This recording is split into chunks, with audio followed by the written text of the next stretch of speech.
I'm Coach Bob, here to talk about the jar.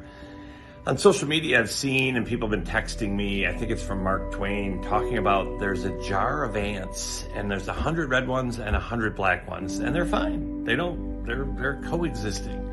And then if you shake that jar, they each feel that the red ant's trying to kill us and the black ant's trying to kill us, so then they attack and they're in fear.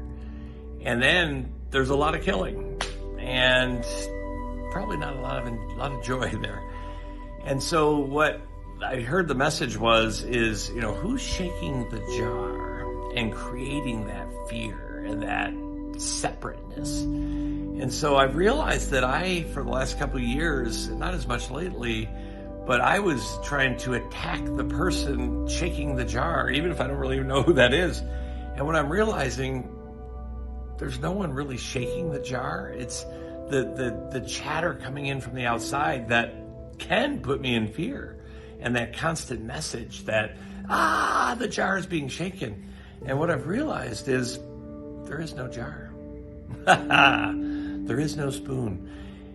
So rather than being caught up in this like I was a couple of years ago, and angry and separate and fighting, and I'm the red ant and you're the black ant and I'm going to take you down and I'm going to lose.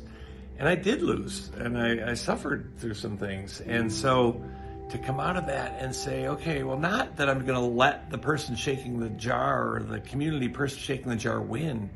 We've already won. Both sides have already won.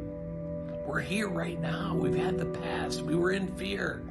Now it's love. And just appreciating that no one is shaking the jar unless we allow it. And so to choose that no one is shaking the jar, and even bigger, there is no jar.